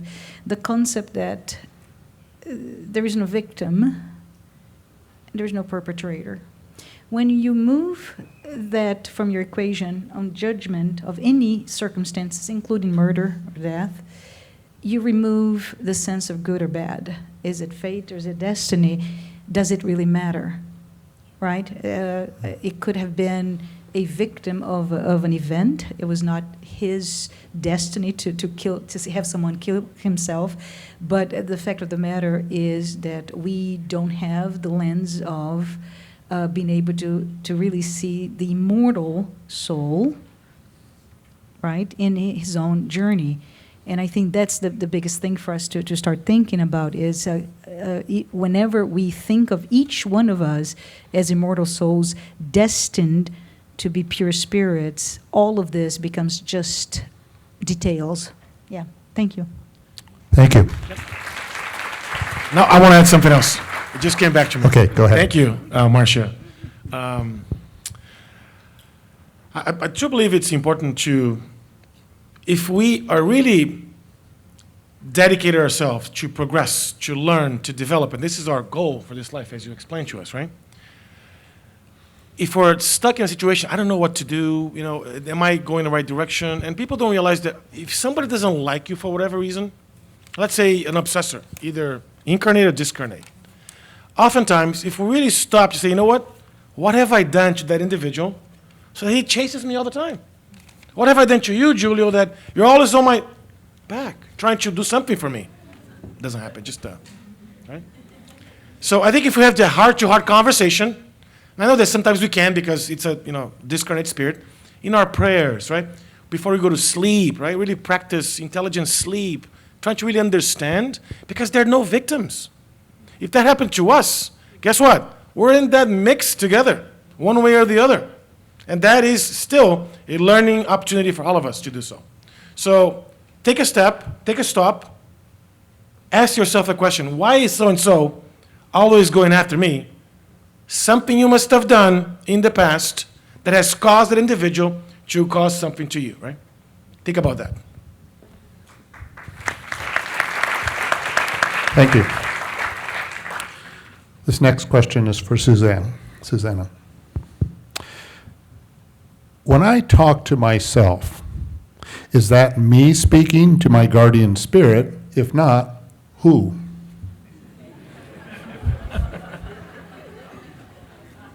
Hello? When I'm talking to myself, is it me speaking? Yeah, if I'm having a conversation with myself, having some thoughts, am I talking to my mentor spirit? Or if I'm not, who am I really talking to? When I'm just thinking. I don't know. Who knows? Who knows? What are So some really the answer possibilities? is I don't know, but I'm going to say something about I don't know. How don't you know? Which is, who knows who is listening, right? So we shouldn't really worry about who is listening. We need to look at the content of what we're saying. That's really what we need to worry about. On the other hand, if you have a thought, is it yours or was it suggested to you? Well, what difference does it make? The important thing is what it is that you're thinking. What is it that you're coming to you? So it doesn't really make a lot of difference to identify the source. It distracts us from analyzing the content, which is really what we need to be worried about. But just be sure that as you talk to yourself, someone is listening, and perhaps a crowd is listening and is responding to your thoughts. Not to be afraid, just be aware, be conscious of what you were posting, as I said. Whoops.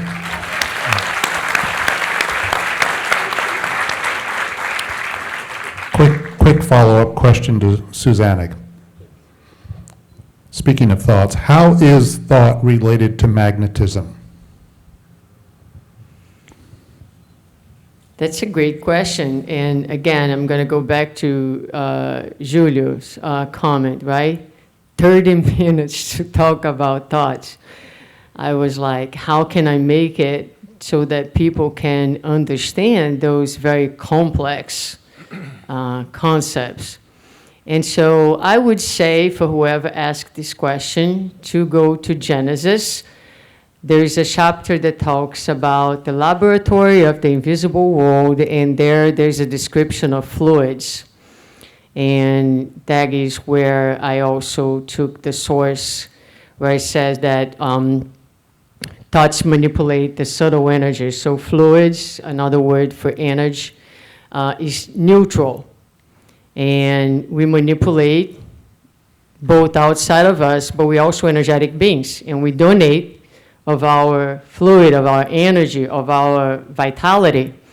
So the consistency, the power, the direction, and the quality of our feelings will affect how the energy is moved. So that car that was constructed was the result of a persevering and strong preoccupation of someone.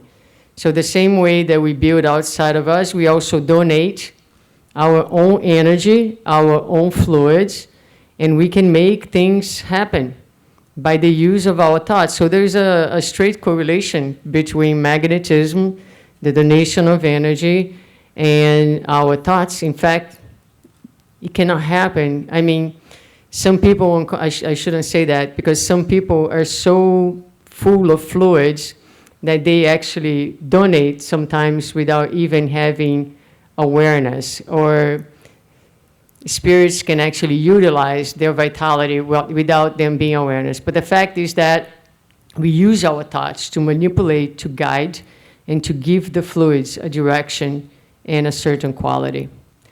I don't know if you guys want to add something to that?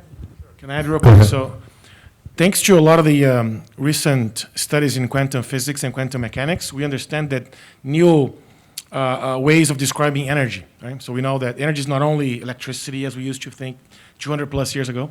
And we also learned today that our thoughts are also energy. So we can actually measure our thoughts into waves, right? And by measuring these waves, we have some interconnectiveness with other waves that are the same types. That's why you can actually explain through science telepathy and how people communicate with each other without talking, just through thoughts. So if that's the way, that's magnetism per se, right? It wasn't the very definition of Emmanuel, creative force by the means of subtle waves. Yep. So it's connected, right? Thank you.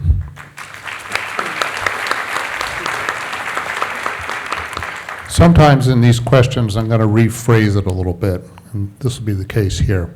This question I'm actually going to direct to all four of you. If any of you want to comment, please do. Why does God allow so many devastating, horrifying, unjust occurrences to those who are most innocent and pure? Or even, let's say, why is cruelty to animals tolerated by God? And why do those who commit such bad acts seem to be allowed to get away with it?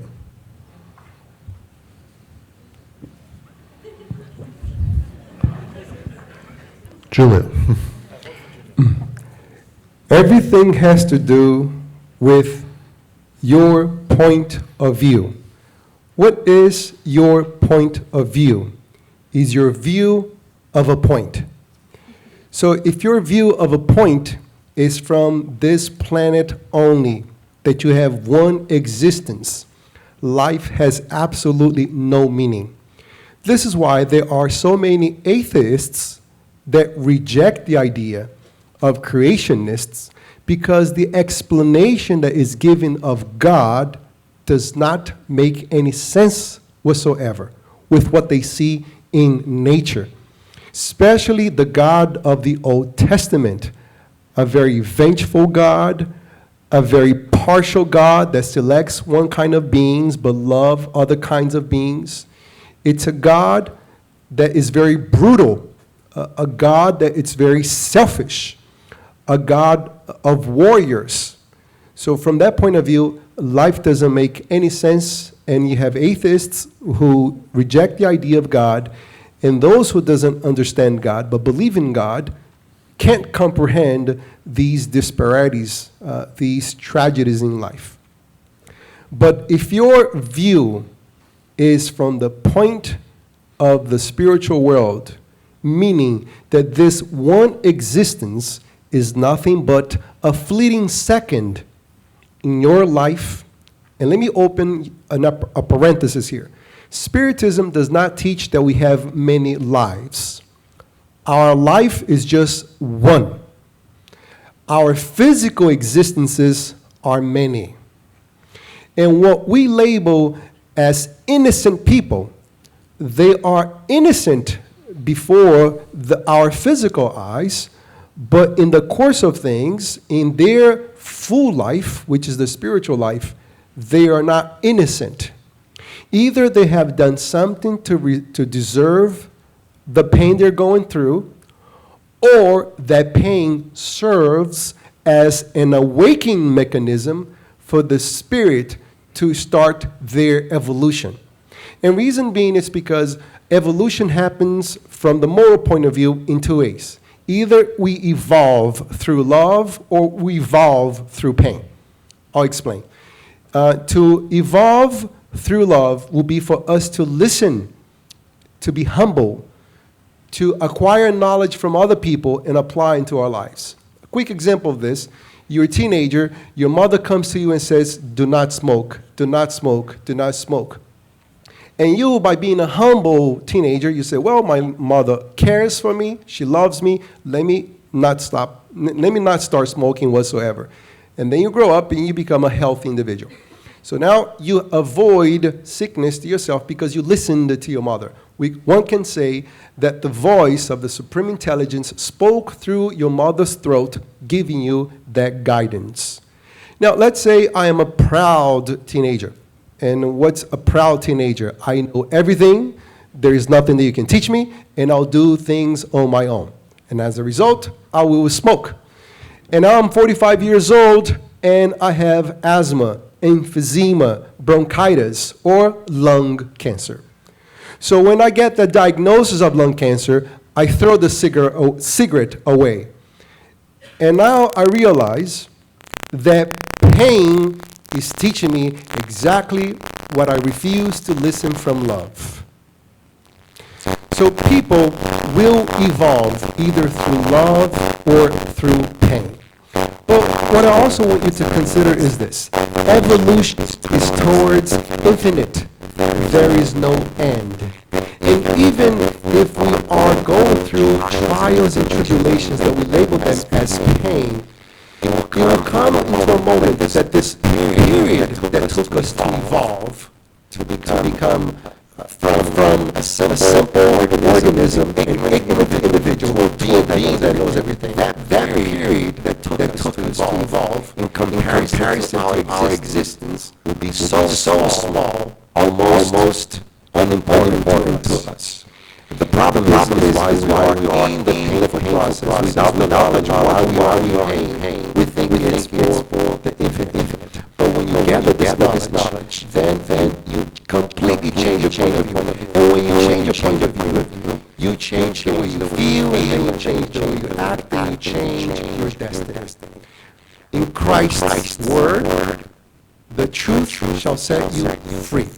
So we are free from the burden of thinking that the suffering will be forever. Thank you. Flavio? Thank you, Julio. I think I would like to add a couple of things, if that's okay with all of you guys. To me, the most comforting message of Spiritism is a message of hope in the future, right? So if you are a parent, for example, of 2 children, and one of them is normal with all the limbs, functions properly, and the other one child functions properly, and the other child has some sort of disability, whatever kind we're talking about here. Do you love one more than the other? No. Simple as that. What is God to us? A parent, right? God is our father, mother, parent that loves us all the same. So it wouldn't be fair in our own simple, right, small comprehension to believe that God loves us in one way, that we can speak, we can walk, we can talk, versus not loving somebody else, that it's in a different situation. Let's juxtapose this to accidents or tragedies, right? As I mentioned, the tsunami. Does God love people here more than they love people in Indonesia or Japan? No. But if we don't remove ourselves from the physical bodies and you look at our existence through multiple chapters, like Netflix series. If you pick up a series on Netflix and you only watch one chapter, can you really talk about that series? No, you can't. So you have to watch the chapters. You may know, yeah, it's a police, it's a thriller, it's a drama, right? You know the idea, but you don't know the entire, series, the entire topics that's going to be covered in that series. That's us, folks. That's us. Sometimes we might be the perpetrators in one situation. Other times, we might be the quote-unquote victims in an event. So for the person who asked that question, my recommendation, which I can go over in 30 seconds, the book called Planetary Transition, that talks about these tragic accidents, incidents, right, that happen in the world, that I highly, highly recommend. But one thing I'll leave you, again, the most beautiful thing about Spiritism for me is that it comforts my heart. That while nobody here is special, God doesn't love you more than anybody else. He loves us all the same, with all the love, care, and mercy that we need to do what? You stumble across something, stumble upon something, come on, dust it off, keep on going. He gives us multiple opportunities to amend mistakes, to correct ourselves, to really bring us back towards destination. And if you're curious, how can I know what that destination is? You may use a compass or a GPS called the gospel.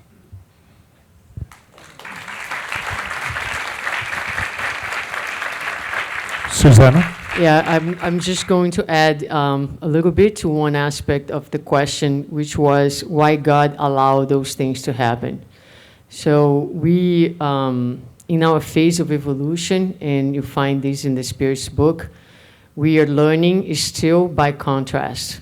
We need contrast in order to learn. Very much like children, when you're starting to teach them, you say, this is dark, this is light, this is tall, this is short. So the kids get the cards that shows them the difference. We are in our spiritual infancy still, and we need the contrast. The other concept that's important to understand is that from evil, we extract good. And so when Jesus says it's necessary the scandals to take place, but woe to the one who is doing that, it's necessary for those things to happen so we can learn from them. It's a point of view, or the view of a point. So when we look at progression, evolution, we're talking about atrocities, but we have come a long way. The number of individuals that commit atrocity these days is a big minority. And what we need to put into perspective is that there was a time that these atrocities were well accepted in our society. Today we call them atrocities, and they weren't considered atrocities. Today, just the fact that we call them atrocities means that we have learned from, where we were, and we have evolved, and today we have laws and we have policies that protect us against those individuals and that try to organize certain practices in our society. So the important point to take out of this is that God allows because it ends up being a learning tool for us. Every time we go, I'm always talking about this. We are today a society where we are having a difficult time relating at a personal level. We relate more with our phones than face to face. This is going to create problems. This is going to create imbalances. So it's necessary for the imbalances to take place. So you have an increase in isolation, an increase in suicide among teenagers, and many other things that will start to happen. God let it happen, because when we get to the bottom of the bottom, and we look at ourselves, we're gonna be forced to create solutions. And so this is how evolution takes place. We are free to do whatever we want. Our actions, when are disorganized, they will take us to the other end, which are the consequences. And God allows it to be this way because when we are miserable, we are going to together revise how we're using social networks, because they're not evil. The problem is not the instrument, the problem is the use of the instrument. And so once we are dealing with the level of psychiatric disorders, isolation, kids and adults that don't know anymore to relate, and we are dealing with a very difficult social problem, then we're going to start studying. Science are going to look into that. We're going to start looking to education, and we're going to do a U-turn to find the midway where we're going to learn to live in equilibrium. So that's why, I think. Thank you. May I add one more Marcia, point? we got like a minute and a half, so if you Yeah. can say wrap it up for us. Yes, thank you. I just wanted to also remind us of something that Julio mentioned, right, when he talked about the book, The Selfish Gene, and he talked that it should be the altruistic gene. If we can find and document altruistic measure steps in animals, of course, for survival of the species, us as humans, as much more evolved humans and beings, we should recognize that the altruistic gene exists in us through compassion. It exists in us through the God that lives within. And I think it's very important because in those moments of collective destructions and catastrophes, that's when we see so much of that. And it was discussed by Flavio as well. So I think if nothing else, this is to teach us, Suzana, that it's in us. We are loving beings and we have compassion in us. And I think that's the amazing thing for us to leave this question with. Thank you. Thank you. Peter, I know this is our closing statement. Yeah. It will be 5 seconds. It's just because it's my last time I can address the audience. Okay. And because I'm here from New Jersey, and we are all very passionately about this movement, and I want to just thank everyone that came. We want the movement to grow, and one way of growing this movement is to be very thankful to those who participated in the movement. So all of you, my friends, who contributed for this day to be possible, from the bottom of my heart, we New Jerseyans, we are very proud of the work that we see here today. Thank you so much. Thank you. I want to thank all of you who submitted questions. There are some really great ones here. Unfortunately, we are short on time, but I will give them to those who are in charge, and I believe there will be follow-up. Thank you.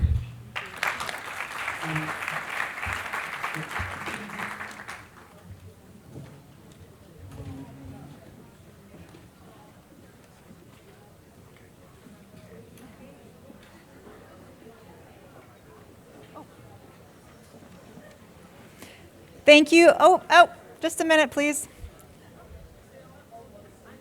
We have one more speaker yet. Just a minute. Please come back in for just a minute. We thank Peter and all of the speakers for addressing the questions that were asked. And we also have Livia Ujera to share some information about the United States Spiritist Medical Association. It's just a 5-minute conversation, and then we'll discuss lunch and pick up the children. Livia Ujera is a member of the Board of Directors of the United States Spiritist Medical Association and a collaborative member of the Divine Light Spiritist Center. And she's also a physician working on the development of new treatments for cancer.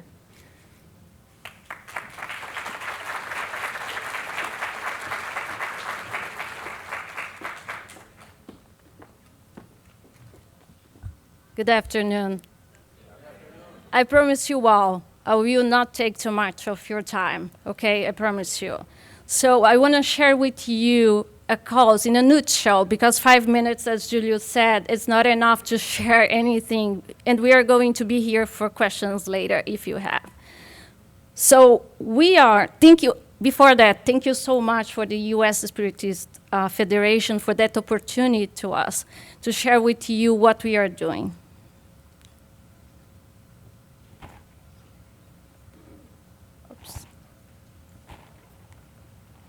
So we are a nonprofit organization.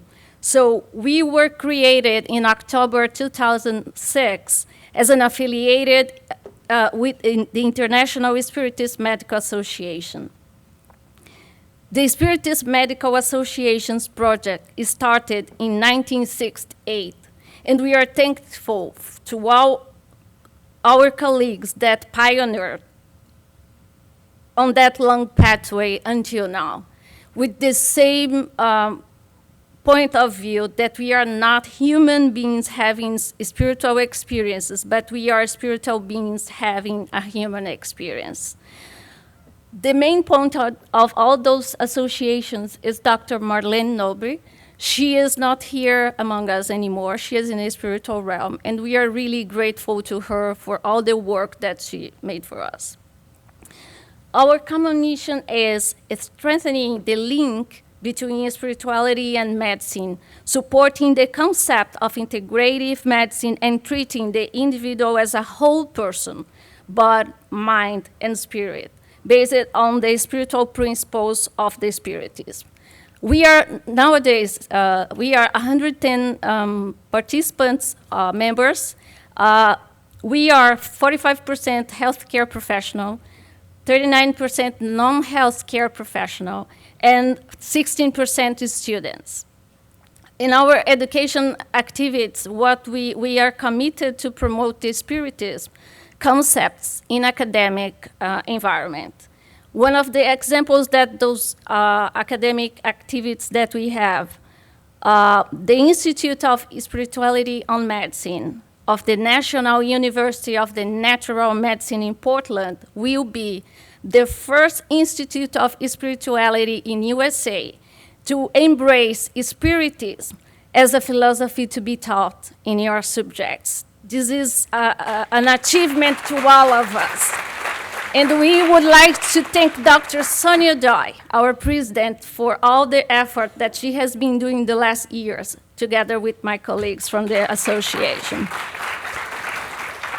Following the educational activities, one of our colleagues from the board, she was recently at Yale Divinity School for Latin America Christianity, giving some presentations because they were discussing some topics about spiritualism, and the Spiritism came together to give some light to the discussion about spiritual surgeries. Another activities that we are doing now, we are translating books from Portuguese to English with the topic Medicine in Spirituality. And now the book that we are translating is The Triune Brain at the Service of the Spirit. Soon, we are planning to open educative webinars to all the members. You don't need to be a healthcare professional. If you come to be a member, you are more than welcome to be with us. We embrace all of you to be with us. Last but not least, we also have a biannual, oops, I'm sorry. Oh, I don't know what I'm doing. I'm sorry.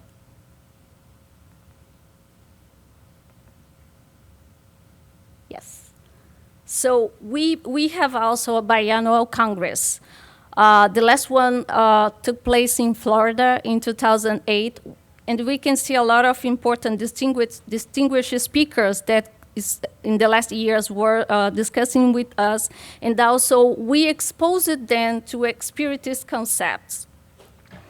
We invite all of you to join us in October 2020 to the next Spiritist Congress for the Spiritist Medical Association that is going to be held at the George Washington University in Washington, D.C.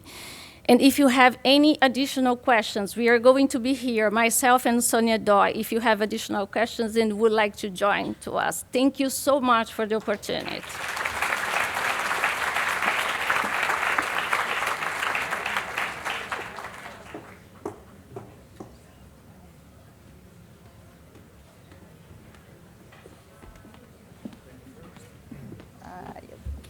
Okay. Thank you, Ms. Urihara. If you need more information about the U.S. Spiritist Medical Association, you can talk to Livia during the breaks. Please note that you have some options for lunch in campus. It's probably better than going out driving somewhere. So you can look at the screen for your choices or ask a volunteer. And we have a couple of important reminders before you leave. Number one, pick up your children. Yes, you have to. For kids that are 12 to 14 years old, they're in room 115. Kids 15 to 18, they're in room 109, and all other age groups are on the 6th floor. We are still starting back at 2:30 promptly. There should have plenty of time to have your lunch, mingle with friends. There's still time for fraternal assistance, as well as purchasing books, talking about Spiritist conversations. There is time for all of that. We hope you have a great lunch, and there's volunteers walking around too if there's any further questions. Okay. Welcome back at 2:30. Perfect. Okay, good job, Ted. Good job, sweetheart. Good job. Good job. Bye-bye.